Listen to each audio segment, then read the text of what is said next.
Nakakatuwa po na pagpasok pa lang po ng pinto, ramdam na po yung sayo nung members natin na, wow, nakabalik na tayo sa church!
Thank you po, Sister Cara.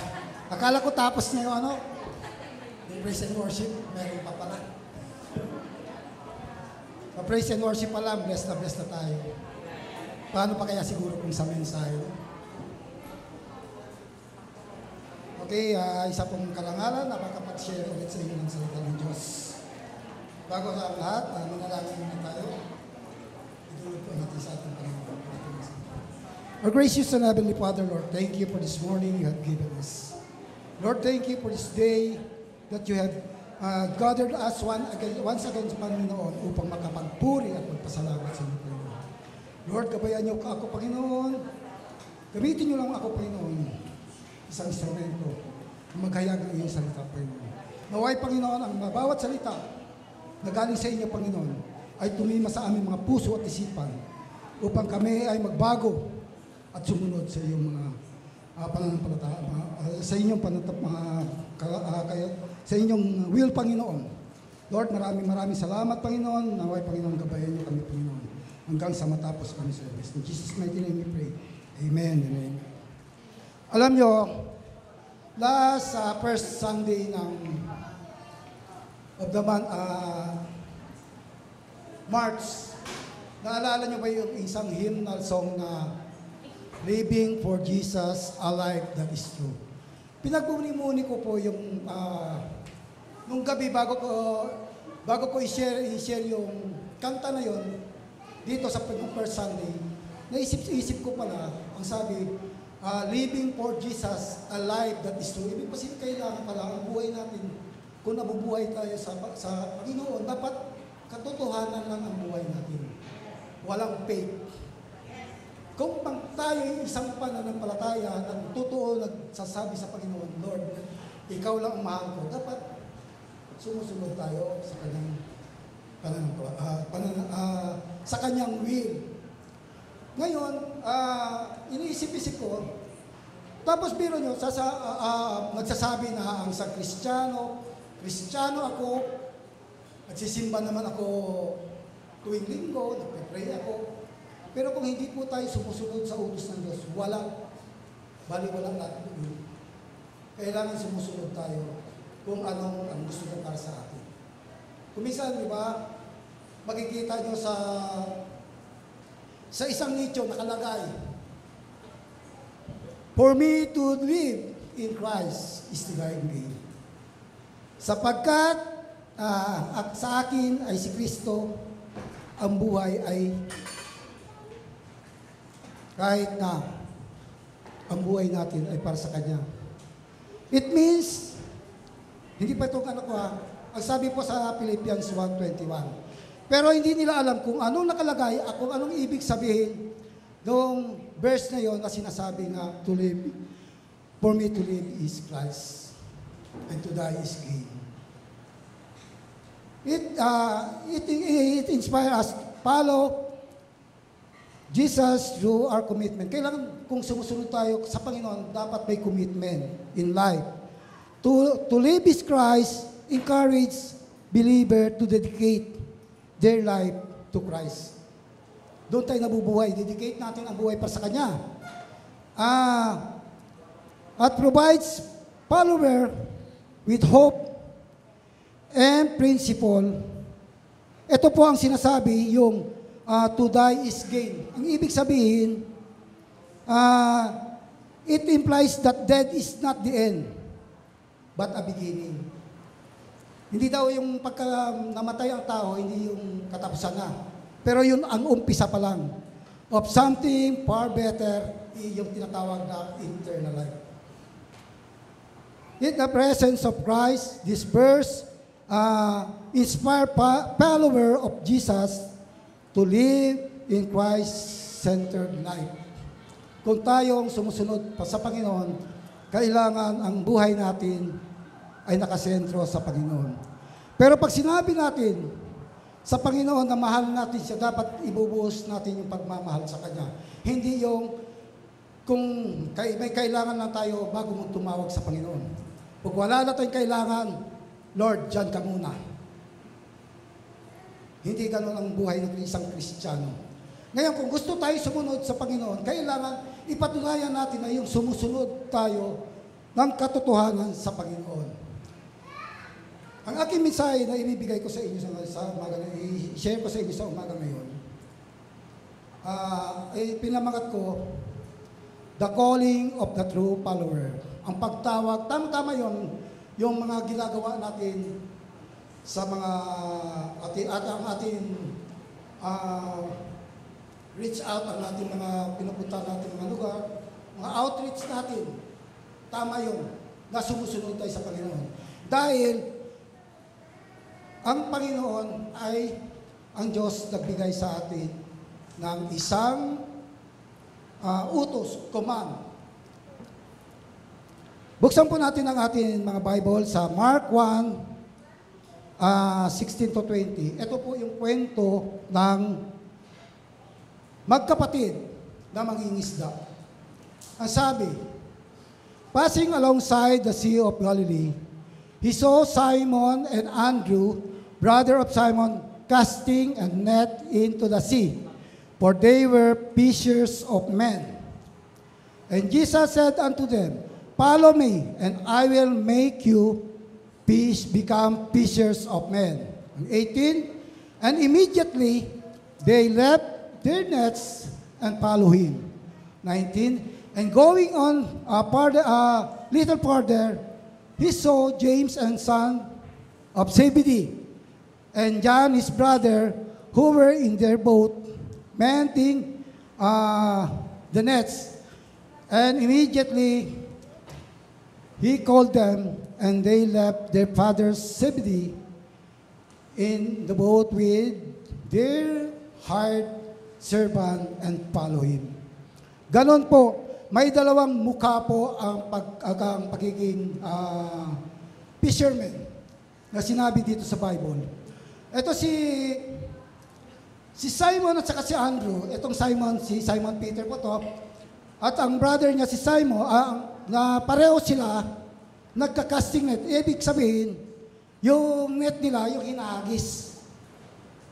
Yung casting, hinahagis. Ibig sabihin, sa Filipino word yung gala, ang sinasabi.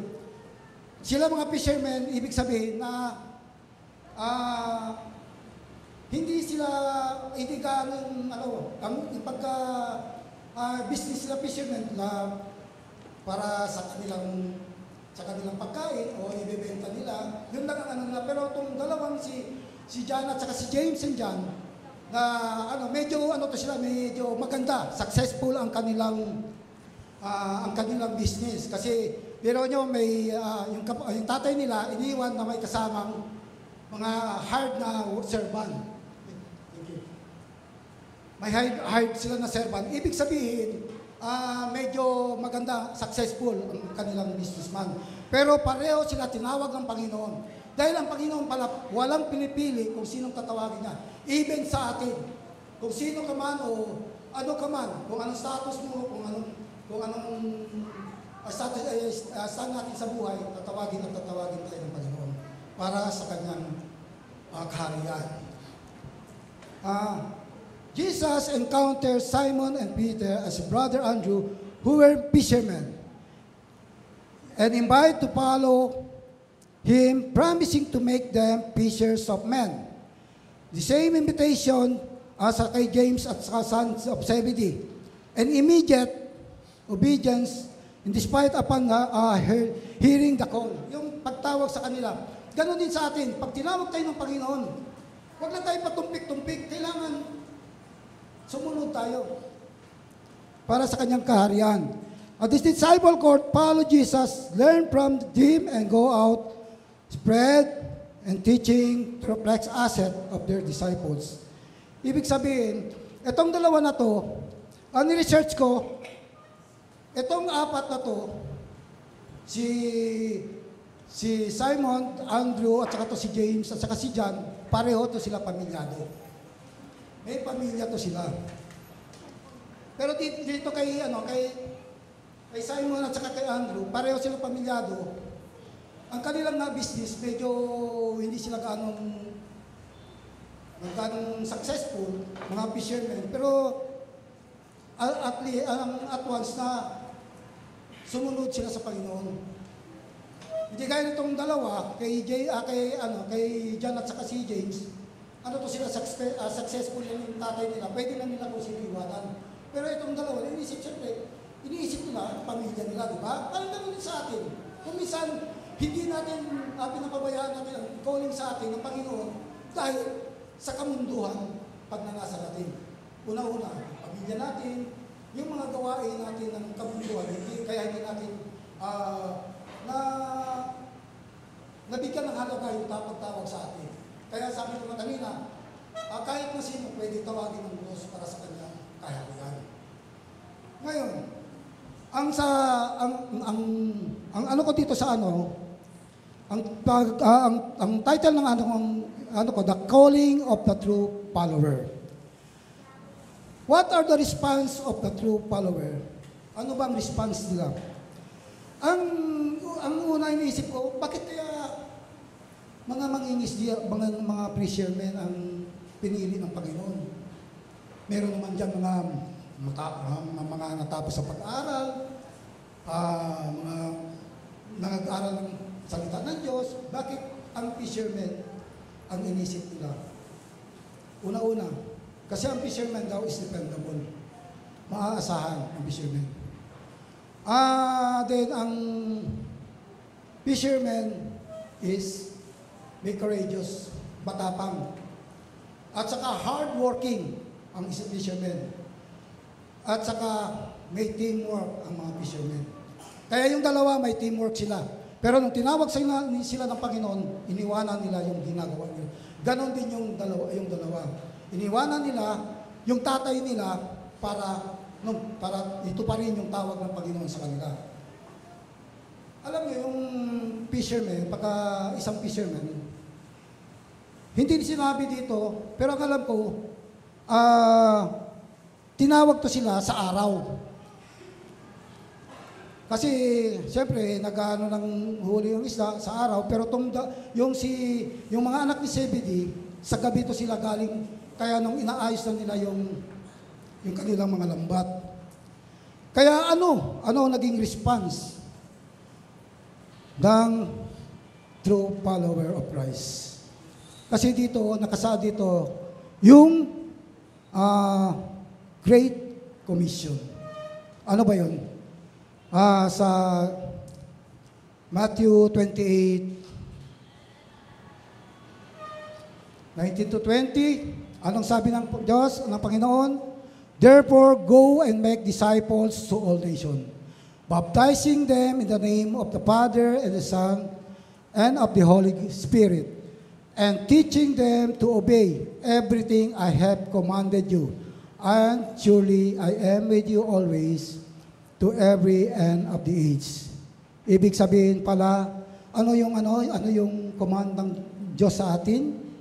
Una, make disciples. Yun. Salamat tayo sa binigay sa atin ang mga outreach natin ng Panginoon. Kasi kung paano tayo mag-make disciples, tapos baptize, and teach the gospel. Kaya hindi naman tayo pwede magturo sa gospel kung hindi po natin alam ang salita ng Diyos. Kaya mag-aaral din tayo ng salita ng Diyos. Ano ba? Ano ang naging response ng dalawa? Anong apat pala? A follower willing to obey. Ibig sabihin, nag-obey sila kagad immediately. Wala na silang patumpik-tumpik. Ang sabi nga nila, na nag-obey sila kagad. Ang sabi nga, iniwan nila ang kanilang lumat at sumama sa Panginoon. Jesus is a worthy concern. We must go anywhere kung saan daw tayo pwede pumunta. Jesus will lead us. Come before our comfort. Jesus must come before our obligation and duties. Sasamahan niya tayo. Hindi niya tayo pababayaan kahit na saan tayo pupunta. Kaya kung gusto natin na maghayag tayo ng salita ng Diyos sa iba, hindi niya tayo paiiwanan. And follow Jesus, speaking to those who are indeed following Him. Not to potential power, but willing to let go the past. Ang itawag dito, willing to obey immediately. Ang sabi nga doon, immediately, iniwanan nila yung kanilang gawain. Iniwanan nila yung kanilang net at sumama sa Panginoon. Ibig sabihin, delayed obedience is disobedient. Ang sabi nila, pag inutusan tayo na hindi tayo nag-obey kagad, it is disobedience. Kaya kailangan, kung anong inutos sa atin, sundin natin. Tingnan nyo to, itong mga nasa Luke 9:57 to 62. Ito po ang gustong sumunod sa Panginoon.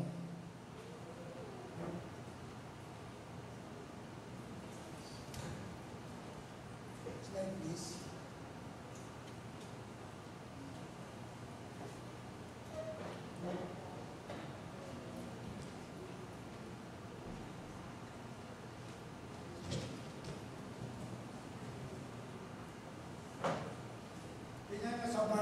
Mark 1:16 to 17, kasi ang sinabi doon, immediately, nasumunod sila.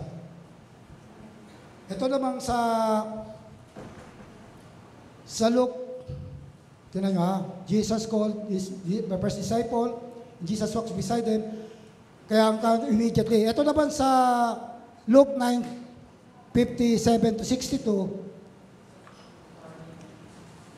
tinan nyo ha, as they walking along the road, a man said to him, I will follow you wherever you go. Jesus replied, foxes have dens and birds have nests, but the Son of Man has no place on his head. He said to another man, follow me. But he replied, Lord, first let me go and bury my father. 60, Jesus said to him, let the dead bury their own dead, but you go and proclaim the kingdom of God. Still another man, I will follow you, Lord, but first let me go back and say goodbye to my family. Jesus said, no one who plow us hand in the plow and look back in his service in the kingdom. Ganun po tayo, kailangan huwag tayo tumingin sa ano pang mga kamunduhang bagay na ikakahadlang sa ating pagsunod sa Panginoon. Kaya willing to obey, kung willing tayo to obey, iwanan na po natin ang anumang bagay ng kamunduhan. Ano pa? Willing to live out our comfort zone. Karamihan sa mga Kristiyano, gusto lang nandito sa church. ayaw maghayo. Pero may ano yon, may mga exempted doon. Nauna yung mga senior citizen na hindi pwede na. Ipakita ko mamaya sa inyo kung mga activities ng church natin. Kaya ang sabi nga dito sa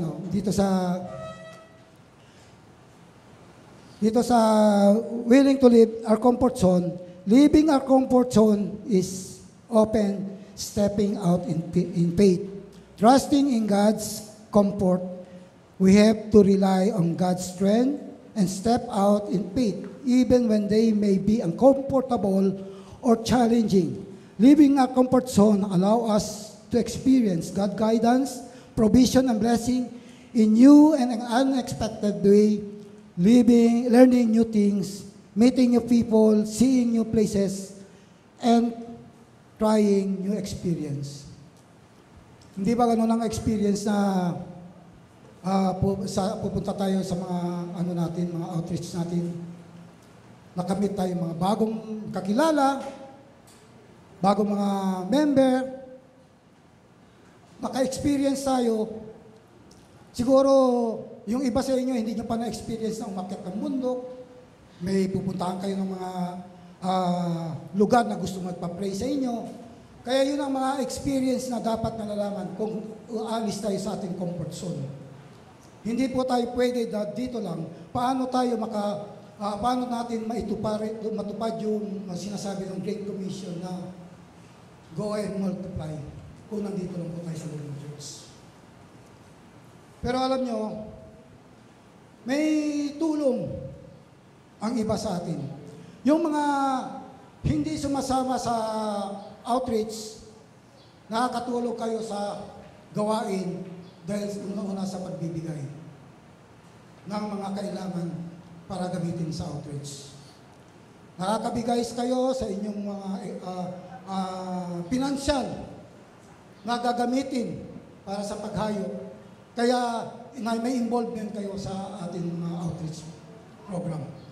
Hindi lang na kahit na nandito kayo, pero yung puso nyo at saka yung prayer nyo sa bawat isa sa ating mga outreaches na pinupuntahan, nandoon yung gabay ng Panginoon sa atin. Ano pa? Willing to change identity. Ito mga mangingisda, dati tawag sa kanila, fisherman. Nung tinawag sila pang ng Panginoon, nagiging fishers of men sila. Dati, huli sila ng isda. Ngayon, tao na, kaluluwa na ang inuhuli nila para sa Panginoon. Kaya, Jesus was inviting this man into new profession, a new identity that was not on pursuing peace, but pursuing other people, to share the gospel. Follower of Jesus are fishers.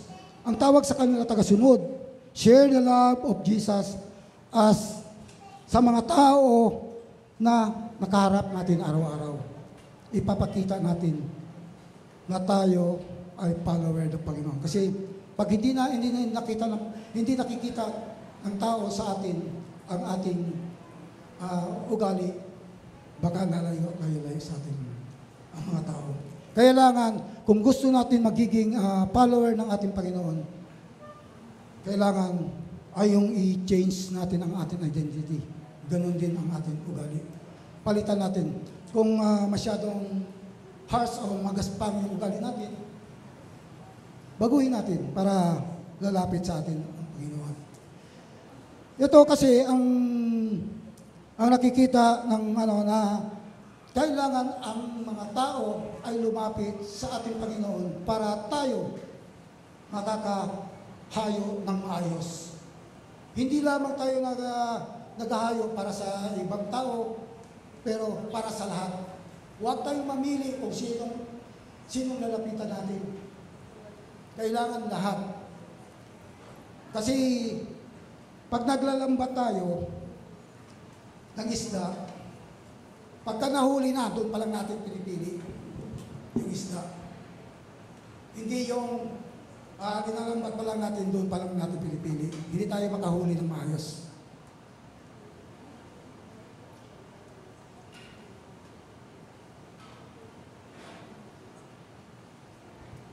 Ang sabi nga ng ang sabi sa, tingnan nyo sabi sa Luke 10, Luke 10, 10 to 11. And so were James and John, the son of Zebedee, Simon's partner. Then Jesus said to Simon, "Don't be afraid from now on. You will fish for people."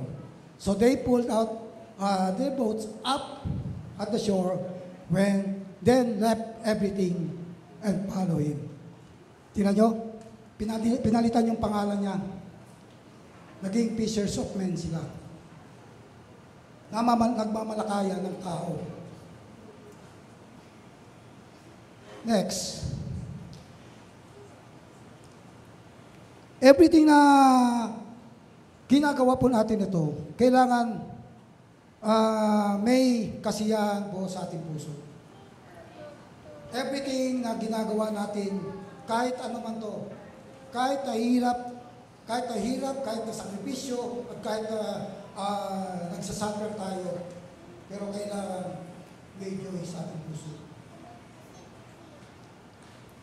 A follower is willing to sacrifice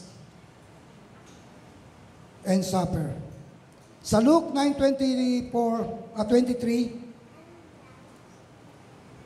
ang sabi, then he said to them all, "Whoever wants to be my disciple must deny themselves and make up their cross daily and follow him." Willing to empty, una-una, ang sabi nga dito, iiwan natin ang lahat. Carry up your cross. Alam niyo kung ano yung cross natin, yung mga pasakit na nararamdaman natin, buhatin natin sarili, at sumunod tayo sa Panginoon. Willing to empty ourselves and give it all to God. Yung lahat, yung mga dala-dala natin sa ating mga buhay, kailangan i-empty natin yon at ibigay natin lahat ang ating buhay sa Diyos. Emptying ourselves out of our own expectation, are filling out life with an expectation. Yung natin, yung mga inaasahan natin. For to God to move, we are to empty ourselves, looking not to our own interests, but the interest of others. These disciples should transform their life. Kailangan baguhin natin ang ating buhay.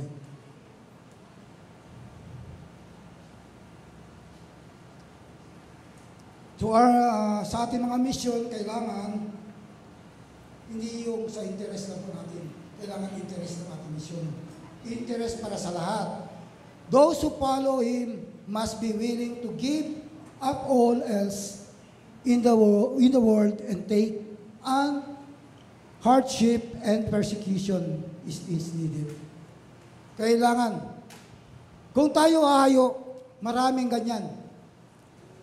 May paghihirap at saka minsan may persecution. Pupunta tayo sa isang lugar, hindi tayo kilala, napakahirap yun. Baka mamaya tatanggihin tayo ng mga tao na ayaw sa salita ng Diyos. Tingnan nyo, maraming mga missionaries, mga evangelists sa ibang lugar, maraming pinapatay. Pero patuloy pa rin dahil sa gawain ng Panginoon, patuloy pa rin sila pumupunta. Kung makita nyo sa social media, maraming mga missionaries na mga pinapatay.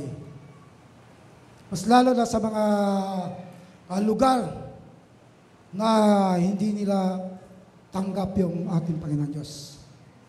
Kaya ganoon din, kung minsan pupunta tayo sa isang lugar para sa ating mission. I-expect na talaga natin yan. Kaya minsan nga napapasalamat ako sa mga ating lagaan at tanggap kami.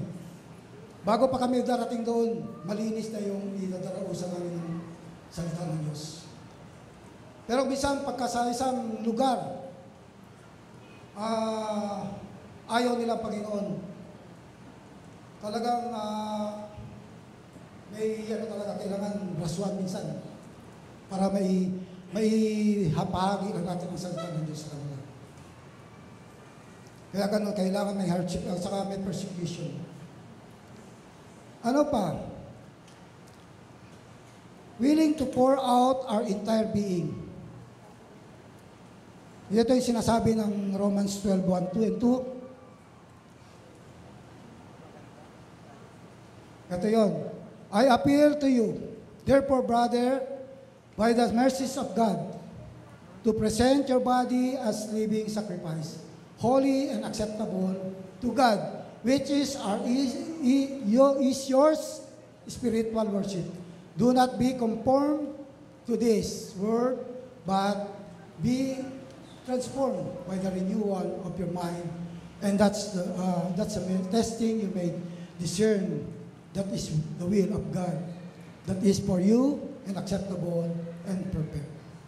Kung tayo, willing tayo, talaga isakripisyo natin ang buhay natin para sa Panginoon. Para lang sa Panginoon na atin maihayag ang salita ng Diyos. Even na alam natin na delikado. Pero minsan, may narinig nga ako eh. Isang misyonary, pumunta sa isang lugar, alam na bagyo, tumuloy pa siya. Kailangan isipin din natin kung may banta ng panganib, kailangan binibigyan tayo ng Panginoon ng wisdom para alam. Alam natin may bagay, bakit pa tayo luluwas? Gaya na, alam natin may gera pala dun sa lugar. May away pala yung pupunta sa isang lugar. Nasa panganib tayo. Kailangan natin isipin ko. Hindi lang puro atake ang gagawin natin. Kailangan may pag-iisipin tayo. Ito pa.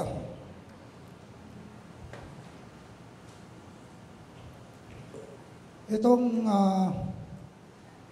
last na ito ang pinaka-importante sa isang follower ng Panginoon, is willing to serve and work with God. Kung gusto natin sumama, gusto tayo sumunod sa Panginoon, kailangan willing tayo maglingkod sa Diyos o magtrabaho para sa ating Panginoon. Alam nyo yung ating mga ministry, Panginoon, lalo-lalo ng ating mga praise and worship. Kailangan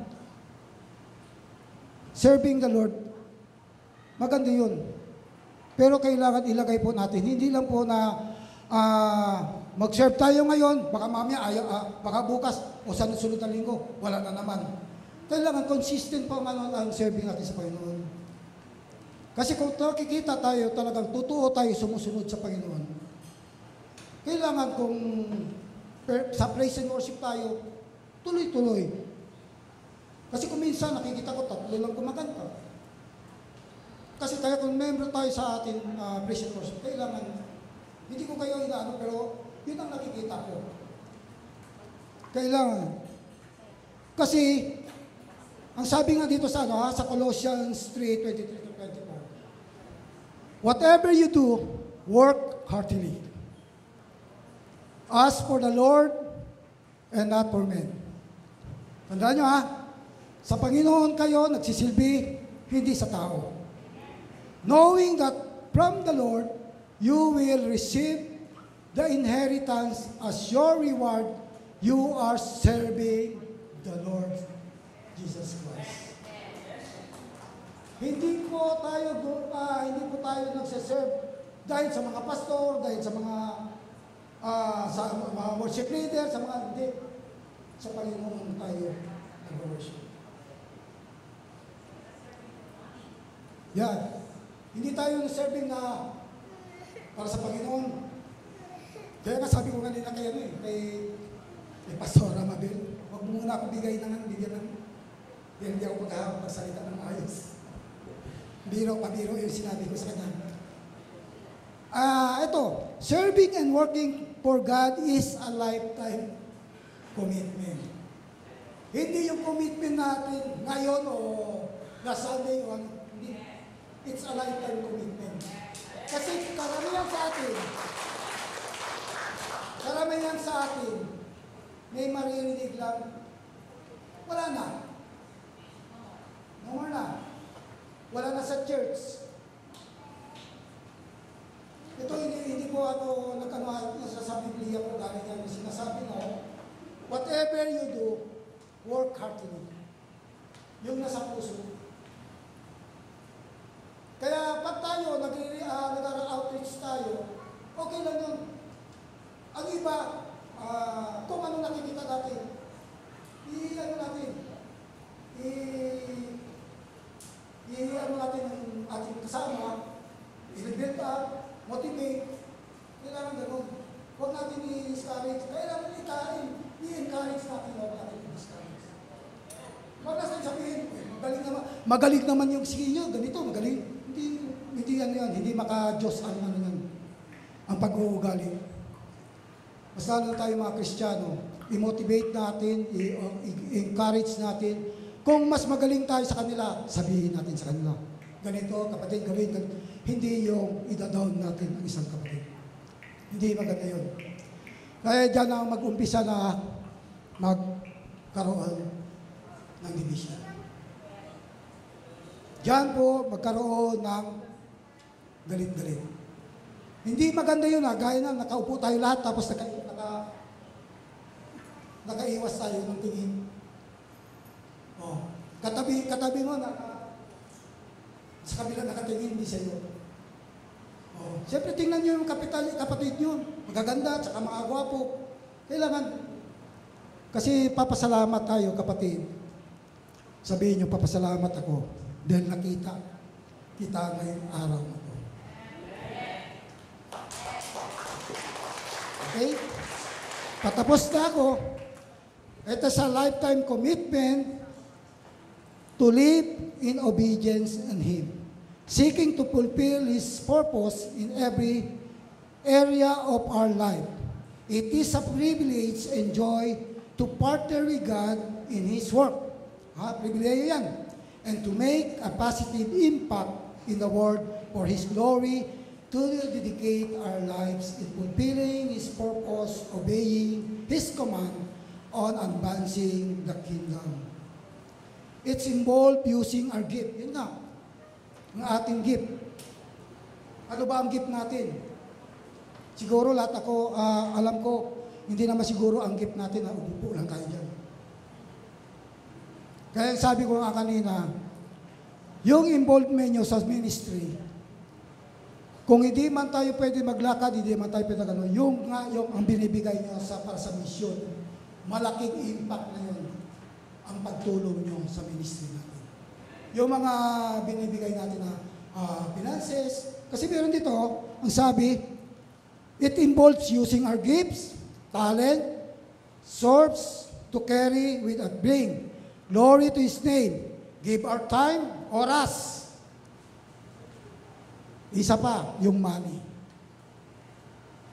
Yung pera natin, yung finances natin, nakakatulong yung binigay natin para sa ministry. Ourselves, we sacrifice all to Him who sacrificed Himself for us. Alam natin, yung sakripisyo ng Diyos, mas kulang yung sakripisyo natin na binigay.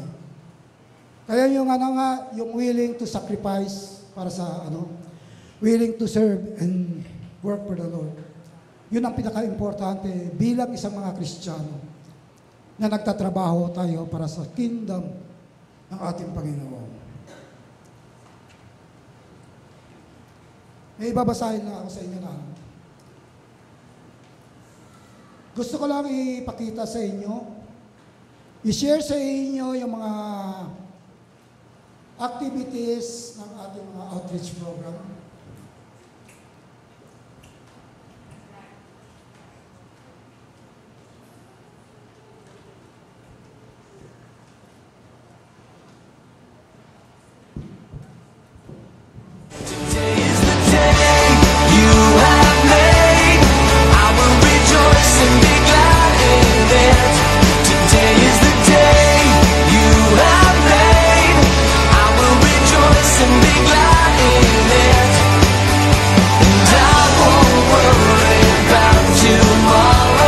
Trusting in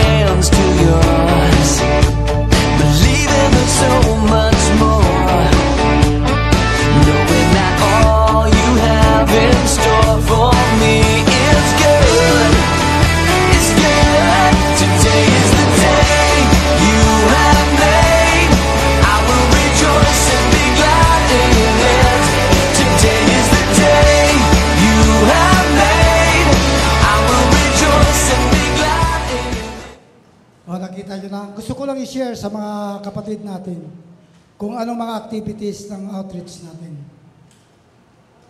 Yung yung hiningi ko kay Pastor Digar, yung sa Mascap, yung umaakyat sila sa bundok, hindi na may download dito, kaya hindi wala dito eh. Yung mga video, para nakita nyo kung paano umaakyat sila sa bundok. Yung kay Pastor Digar, kasama si Pastor Elmer, tapos yung mga sila Sister Russell, Sister Sim, Sister Delight, sino pa si Sister Dana, si Marlene, Sister Marlene, marami sila. Tapos Sister Lourdes at saka sila Pastor Rani sa San Isidro, yung sila Pastor Reggie, sila doon. Tapos kay Pastor, palagi ko nagkakamali kay Pastor Boy. Si Brother Boy pala. Si Brother Boy. Sila naman, Pastor Mabel at saka si Pastor Abed. Yung sa talaga naman sa amin dalawa ni si Pastor Jay, si Pastor Boyet, sila Sister Leia, sila Mary Jane, si Joy, Sister Joy, at saka si Pastor Anita, at saka sila Atelet, si Ricky, sila ang kasama namin. Yung sa mga outreach. Nakikita nyo, yung sinasabi nga natin ng sacrifice. Nakikita nyo. Hindi po nakita yung mga inaakyat nila ng bundok, inaakyat namin ng bundok, kung paano paghihirap. Pero nakita nyo pagkatapos ng kapapicture pa. Hirap yung physical namin, pero yung puso namin masaya. Kailangan ganyan tayo pagka naglingkod tayo sa Panginoon. Walang katulad yun ang paglilingkod natin sa Panginoon. Yung makahayag tayo ng salita ng Diyos sa ibang lugar. Kahit kayong Pastor Rani, mag-drive lang kayo papunta sa San Isidro, puro traffic na isa rin ang sa pagkasakripisyo na binigay. Pero ang sinasabi ko sa inyo, yung mga tulong na binibigay niyo, mas lalo yun nakakatulong sa ating mga ministry. Kaya tulong-tulong tayo. Ang sabi nga doon sa fisherman na yun, bakit pinili ng Panginoon Diyos ang fisherman? Kasi may teamwork. Hindi mo kaya hilain yung isang lambat kung walang teamwork. Kaya tayo lahat, sama-sama tayo sa pag-angat ng ating church. Kaya siguro kung talaga tayo lahat na naging fishermen, baka puno na to, ang lambat natin puno na. Alam nyo, may experience ako sa isang pagka-fisherman. 13 years old, sumama na ako sa mga fishermen. Kaya ang sabi ko nga, may maaasahan na fisherman, may tapang, kasi pagka may bagyo, kailangan susuungin niyo yun. Kaya ganun din tayo, kailangan kahit na may bagyo, susuungin natin ang ating gusto mahuli. Kaya as a follower of God, kailangan ibigay natin ang ating talagang mga sarili at ating mga sarili. As a follower of Christ, those who made personal commitment to Him, repent sins and choose to live their life according to teaching and example, the following Him. Kailangan malaman natin ang katuruan. Mahirap na yun, pupunta tayo sa isang outreach program, hindi natin alam kung ano ipamahagi natin sa salita ng Diyos. Kailangan alam natin. Kaya kung may magturo, kung may magturo, kung paano tayo sa ministry, kailangan magpaturo tayo. Para hindi tayo maligaw. Ang turo natin kailangan diretso sa ating mga ituturuan. Kaya willing kailangan tayo magpaturo. At isa pa, hindi tayo hindi tayo makapaghayag ng salita ng Diyos kung tayo mismo hindi natin alam ang salita ng Diyos. Hindi pa natin na tanggap ang ating Panginoon. Kasi kung ako maghayag sa inyo ng salita ng Diyos, kung hindi ko pa natanggap ang Panginoon, walang bisa po. Kaya tanggap na natin ang Panginoon bilang ating personal Savior.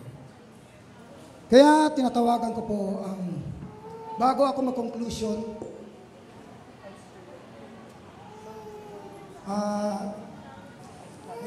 may slide pa, wala na. Ko na lang yung conclusion bago tawagin ko yung mga bata.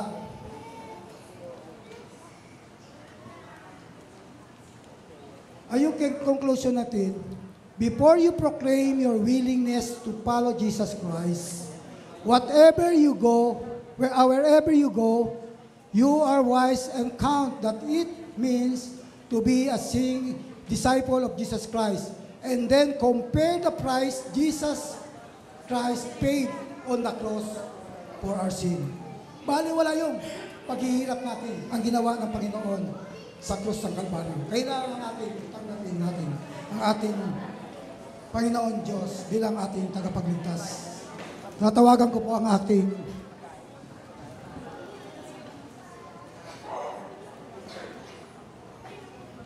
tawagan ko po yung aming magbigay sila ng special number.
Maraming salamat po sa ating mga kids ng Tilagaan. Alam niyo kapatid,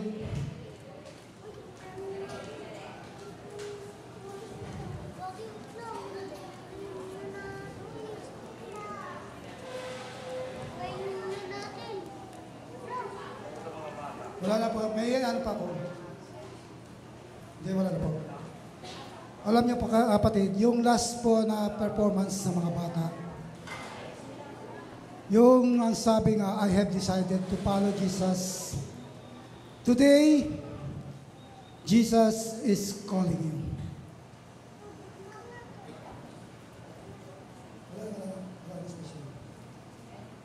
Jesus is calling you today. He wants you to lead on your paths of your life. Gusto niya kayo i-lead sa ating buhay. Sa ating tatahakin, sa ating buhay. He wants to change you from inside out. Gusto niya na tayo babaguhin. He wants you to give a life deep full of meaning. He wants you to be a fishers of men. He wants you to give up sin and self-output Him first over our job. He wants you to become bold and increase our faith. He wants us to catch lots of fish for His kingdom.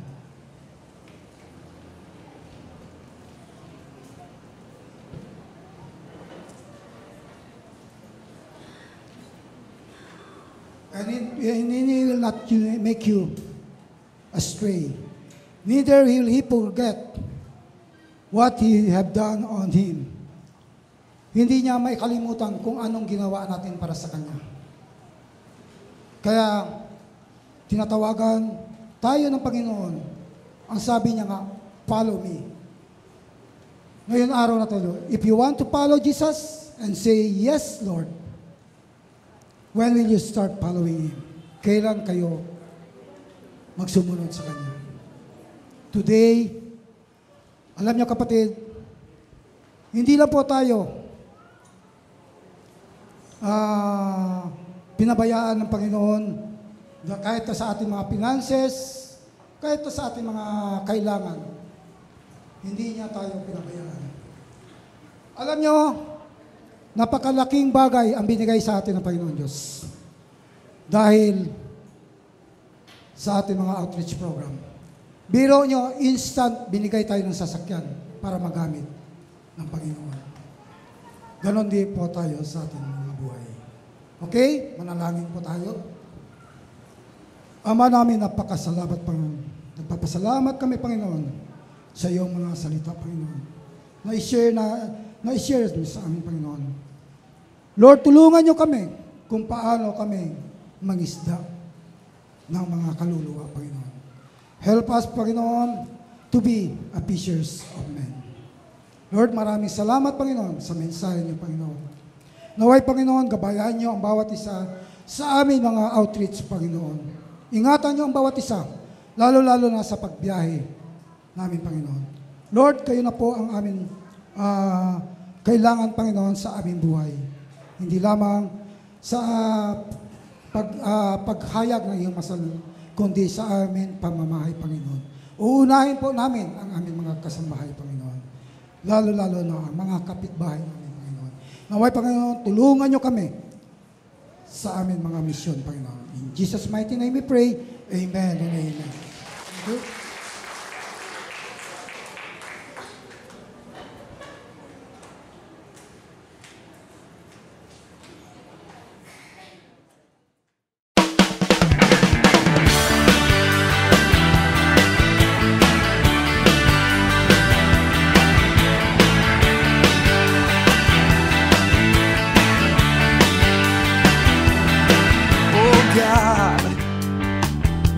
So good to me.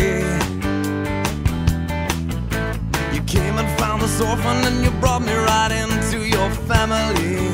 Oh yeah. Oh God, you've been so good to me. You threw away my past and you never count my sins against me. No, thank you, Lord. You got me dancing, and now I'm shouting. You got me leaping, and now I'm spinning hallelujah. You're so good to me. You're so good to me. So good to me. Oh God, you've been so good to me. And every day I wake up, I breathe another breath of your mercy. Oh God, you've been so good to me. And my delight is in you, 'cause I know that your hand is upon me. Oh, you got me dancing, and now I'm shouting. You got me leaping.